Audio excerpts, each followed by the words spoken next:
Hi and welcome to a new episode EPLAN with Chris.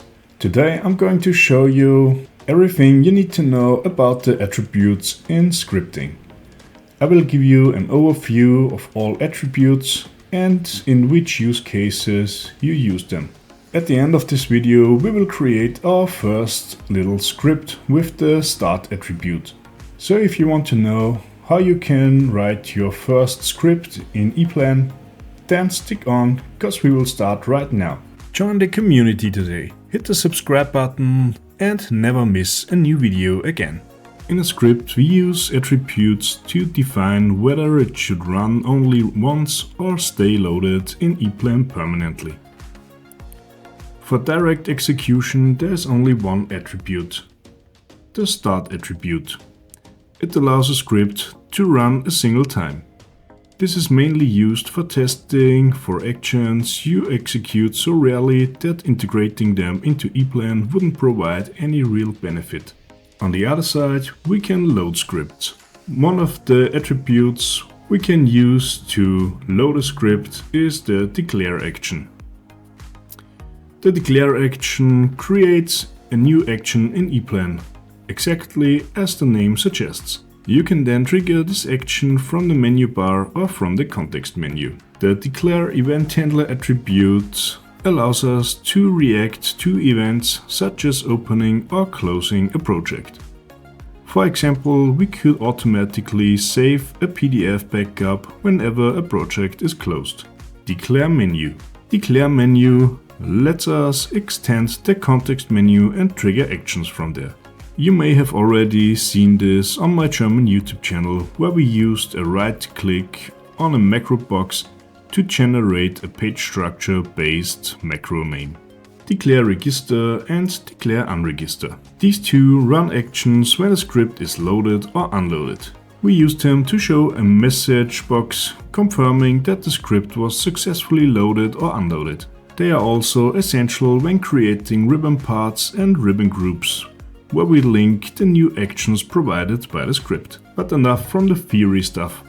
Let's jump right into the script. We click on our project, go to Add, New Folder, 01_start. We copy our C# file and rename it. Here we say yes to change the public class name. And as you can see, the name is changed to Hello World. Between these two brackets, we put our start attribute, followed by public void function. And the next step is to enter new brackets in which we put a message box point show. And here we enter our text between two quotation marks. In our case, Hello World. And at the end we need a semicolon. And as you can see, we have a red line under a message box. This means we don't have the right using directive in our project. In this case we need to add using systems.windows.forms. And for sure we need to add this to the references. So we click on References, Assemblies, and then we search for the system Windows forms.